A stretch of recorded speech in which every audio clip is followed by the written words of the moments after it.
Welcome to Bermuda!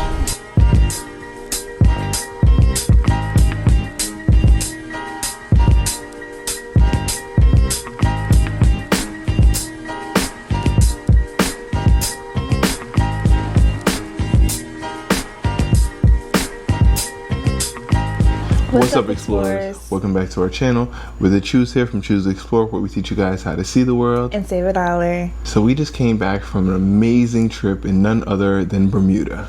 And we heard so many amazing things about Bermuda, from the amazing food, the culture, the beautiful beaches, amazing stays. We couldn't wait to explore it.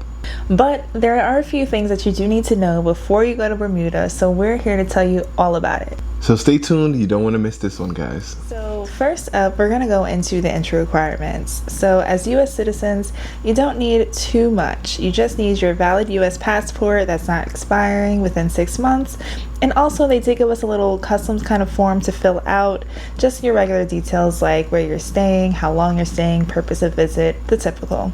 So I know we're talking about entry requirements, but something interesting that while you're exiting Bermuda is that there's actually US Customs right there at the airport. So before you leave the airport in Bermuda, you'll actually go through Customs there too. And they have the global entry there, so you can zoom through if you do have global entry. The only other time that we saw this was when we were in Aruba, but honestly, that experience was pretty bad. We did not have a great time going through the Aruba airport, but going through the airport in Bermuda was very quick, easy, simple. The next thing we're going to talk about is when is the best time to visit. So honestly, the best time to visit is when you can get a cheap flight, a cheap cruise, something that you can go for cheap. And this is because Bermuda is expensive, so you're going to want to at least save on your way to get there. The real reason why we decided to come here is because we saw an amazing flight deal with JetBlue for under $80 per person one way. And not only that, it's only about a 2-hour flight from New York, so it's like we had to go. But talking about the weather and the time to visit, Bermuda in the summer is going to be really hot, but it also is usually very crowded as well. So that's what we've read online, but we actually just visited in July and there wasn't too many people out. Honestly, we went to the beaches that everybody said there was going to be so many people there, and there weren't a lot of people there. So it's definitely possible that you can luck out. Even their winters aren't a bad time to visit because the temperature is more moderate than it is in New York. In New York in the winter, it is freezing and snowing. But in Bermuda, it's somewhere around the 60s to 70s during that time. But I would say in Bermuda, they do have different seasons. So if you are interested in saving some money, some days may be more budget friendly than others to come to Bermuda. For instance, on Thursdays, there are some beach barbecues that are really popular on the island. However, it may be more expensive if you're trying to attend that barbecue. So we decided to actually come on the Friday because the hotel prices were significantly cheaper Fridays comparative to like Wednesday or Thursday. So this of course depends on what you want to experience when you come to Bermuda. You don't necessarily want to miss out if that's exactly what you want to do. But if you do want to come on the weekend, you still get to see the beautiful beaches, try the amazing cuisine, go to the caves, and so much more. Yeah. You just don't get the Thursday barbecues. So we said Bermuda was expensive, and we'll say it again. Bermuda is expensive. So even though we found a cheap flight to get here, we were still surprised at these prices. And we're New Yorkers. Usually when we go places, we try to find cheaper accommodations like Airbnbs or on Booking.com. But while we were researching, even Airbnbs were like $250 to $300 a night. I'm talking about sharing a room in a house, $300 a night. And the hotels, forget about it. They were crazy expensive. But because we were flexible with our days, we did end up finding a really amazing stay at the Roseton Hotel, and that was about less than $300 a night. Now, while that is expensive, another way to save is to not have as long of a trip. So we actually only spent 3 days here, but we were still able to maximize our time on the island. I'd say it's still definitely worth the trip. Another way that you could save on accommodations is go on a cruise. If you go on a cruise, you don't have to worry about the accommodations or typically the food either. You just have to spend money while you're there and doing your activities. But meals that we found on the island were typically around $30 per person on the minimal end. But one thing that I did find to save money is to eat at more of the local restaurants. For example, I got a local recommendation about a fish sandwich that I'm going to talk about later on, but I had a fish sandwich from a local place that was around like somewhere between $12 and $15. That same sandwich I saw at many different restaurants, and they all were at least $28 to $30. It's going to be the same Bermuda fish sandwich, but depending on the location, it's going to be way more expensive. Also, something that surprised me about Bermuda is their tipping culture. In the United States, we tip on everything in the world. Usually after you pay, they'll give you something that says tip percentage that you want to tip, and you fill it in. But in Bermuda, there's a service charge at the end of the bill that's already there. But they don't even give you an option to tip more or tip less. It's just a service fee at the end of the bill. So with taxes and a 17% gratuity, you're coming at somewhere around 30% that you're paying on top of every single bill that you're eating. So I'm talking about sticker shock for real. Now the next thing that we're going to talk about is the location of Bermuda. Where even is Bermuda? So is it in the Caribbean? Is it not in the Caribbean? What do you think? So Bermuda is typically associated with the Caribbean. It's actually one of the Curacao countries, and culturally it definitely identifies as a Caribbean culture. However, when you do look on the map, it's kind of on the same latitude as North Carolina. Which is like so far away from the Caribbean. It's crazy. Actually, if you look at a map of where Bermuda is, there's like nothing around it. It's definitely not the Caribbean geographically. Also, I thought Bermuda was just one island, but it's actually a bunch of different islands as well. Trust me, taking public transportation, we went over many bridges and we saw many different islands. So I can verify that Bermuda is more than one island as well. So speaking of transportation, something really important to know is that foreigners actually cannot rent cars in Bermuda. I was so surprised when I looked at Discover Car Rental and I found no cars available. I thought it was a typo and I thought they were just sold out, but then I did more research and I realized that foreigners are not allowed to rent cars here. But there are other modes of transportation, one of those being a scooter. They're generally going to be somewhere around $30 to $50 a day, definitely more gas efficient, but I would say that the roads are very narrow, and if you haven't driven a scooter, I personally would not recommend this is the first place that you drive a scooter. You also can drive these electric cars. I think they're called like a Swizzy or a Twizzy or something. We saw them all over the island and we knew that they were foreigners. Yeah, they're not like real cars. They're like literally two-seaters, front and back. Like those are the only two seats. Yeah, it's kind of like a clown car. Like they're so small and little. There's like no place to carry your luggage. But it is, I guess, more protection than the scooter and does give you freedom and flexibility. But expensive. Yeah, I saw them like $150 to $200 a day. Some of them you go hourly and it's like $40 an hour. So this was not an option for us at all. Also, you can take taxis to get around the island, and these are going to be probably your most expensive form of transportation. From the airport to Hamilton was about $50 one way, but if you were just to pay for that one singular ride with public transportation, it would be about $4.50. Or if you're going to do multiple rides in a day, you could get the day pass. And even at $19, it's still cheaper than paying $50 for that airport transportation.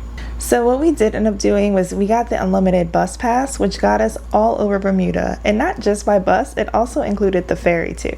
Now, I'm not gonna lie, this might be one of the most expensive day passes I've ever had. It was like $19 a day, but the longer that you're staying, the cheaper that unlimited pass is. Yeah, they had like 2 days, 3 days, multiple day passes. Yeah, they even go up to like a monthly pass as well. Doing our research, we saw so many different negative reviews on the SureLink app, but in our experience, we had no problems. Yeah, you just open up the app, you purchase the day pass, you activate the pass and show the driver, and you're good to go. And as far as knowing where the bus stops are, you can just open up Google Maps and it'll tell you exactly the routes, the times, and Google Maps was pretty accurate with what time the bus was going to be coming to that stop. As well as what stops you need to take, if you need to transfer, all that information, Google Maps will do you right here. I would note that you should be at a bus station maybe 5 to 10 minutes before and wait about 5 to 10 minutes after, just so you don't get left behind. Yes, because actually one time the bus came like kind of early for the stop and we just happened to be there early, but thankfully we made it. But also, as a New Yorker, I'm always super surprised when I go to other places and their public transportation is like nice, clean. The buses had USB ports that you could plug in your phones. They were super clean. I can't stress that enough. They were very clean, okay? I mean, it even had air conditioning on it and we needed that for how hot it is. We felt super safe the whole time. The locals helped guide us through, so we definitely recommend taking public transportation on the island. Yeah, and it also wasn't too crowded either. One of my things that I really dislike about taking the bus is when it's too many people, you're crowded, you're standing, you're squished. It wasn't like that at all. Everybody had a seat. It was good. So, speaking of crowds, Bermuda is known to have a lot of cruise ships come to visit. So, if you're not visiting on a cruise ship, you might want to know when the cruise ships are coming to avoid those kind of crowds. Or if you do want a more lively environment, when they are coming so you can partake in those experiences. Now, us personally, we want to stay away from the cruise ships. We're very low key. One resource that we use to find other cruise schedules and the other ports of where they are is cruisemapper.com. We use this in many different Caribbean islands just to have an idea on crowds or when they arrive or when they leave so that we know if we can go before or after the crowds. Next thing that we're going to talk about is food and drinks, and we're really just going to highlight two things. So the first thing that you're probably going to hear about when you get to the island is the swizzle. Now, what is a swizzle? It's going to have orange juice, it's going to have pineapple juice, and most importantly, it's going to have rum, a lot of rum. During our stay, we actually went to the restaurant that founded the Rum Swizzle, and that is the Swizzle Inn. The Swizzle Inn is actually really close to the airport, so after you come off that long flight, if you need something to drink, check out the Swizzle Inn. Now, this is not the only place that you can get the Rum Swizzle. Almost any bar you go to in Bermuda will have it.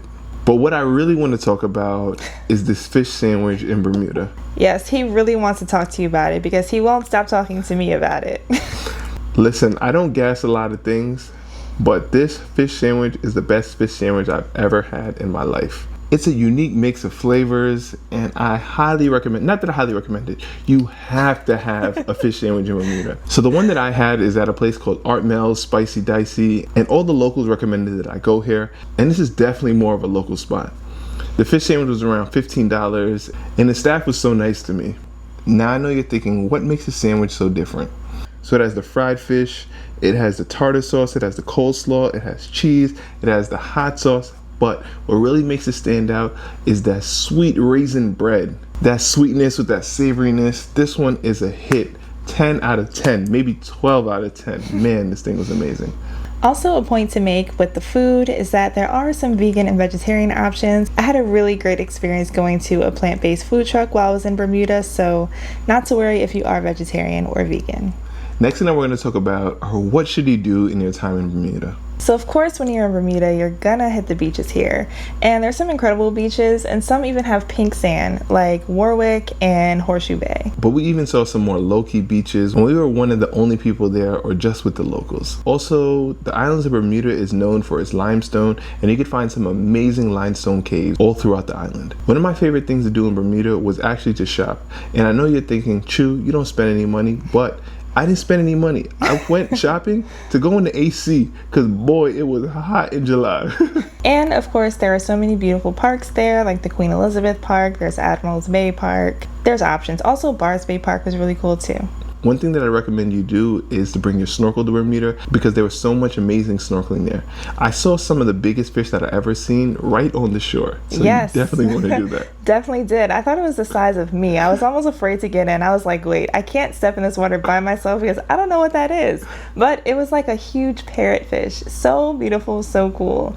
But also beware of the jellyfish. So just be careful. Next thing we're going to talk about is where to stay in Bermuda. So in our opinion, we really love staying in Hamilton, which is the capital of Bermuda. We loved here because it's pretty much central to the island, so it's easy to go in any direction. Also, Hamilton is where the central bus terminal is, so taking public transportation, it was really easy to start in Hamilton and go elsewhere. And that's where the beautiful Roseton Hotel is located, which we do highly recommend because it was just an incredible, cute stay. It was like modern vintage, and I loved it there. Next thing we're going to talk about is money in Bermuda. So we did say it was expensive, but that's not what we're talking about. On the island, we found that many places accepted the cards, but you do want to have a card with no foreign transaction fees. So if you're wondering what cards might be good for that, I have a couple of articles on choosetoexplore.com that you can check out, and you can know everything that you need to know. Another thing to note about the currency in Bermuda is the Bermuda dollar is 1-to-1 with the US dollar. So many places will accept the US dollar, but if you do want US dollars back, they may not give it back to you. But I do recommend having a local currency, not for what you think, but because it is so pretty. It's one of the prettiest bills I've had. And we've had a lot. So now let's talk about connectivity in Bermuda. So typically when we travel outside of the country, we use eSims. The preferred company that we use is SimLocal. And we like them because they connect to the local towers, they're typically affordable, and if you do want to make calls and texts, you can choose that plan as well. So if you are planning on getting a SIM while you're in Bermuda, you can get 5% off with our code CHESWS through SimLocal. You can also find those details linked in the description below. Also, let's touch on safety in Bermuda. Throughout our time in Bermuda, we walked around, we took public transportation, we had our cameras, our drones, a bunch of camera equipment, and we generally felt really safe in Bermuda. Yeah, we felt very safe and definitely very welcomed. Everyone was really kind. But you can't expect the unexpected, and that's how we travel with Safety Wing Travel Medical Insurance. We love using Safety Wing because it covers so many different things, from hospitalizations to lost bags, canceled flights, so many things that can go wrong on your trip that you would never expect or would never hope to happen, but quite possibly could. Also, I love it because it's affordable. Typically, we find rates around $2 per person per day, and that's how you see the world and save $1. So if you are planning a trip, just check out the link in our description for Safety Wing to find a quote for your next trip. So there you guys have it. These are our top things to know before you go to Bermuda. Is there anything that surprised you, or is there anything that we forgot? Let us know in the comments below. So thank you guys so much for checking out our channel. Please be sure to like, comment, subscribe, and we'll see you guys on the next one.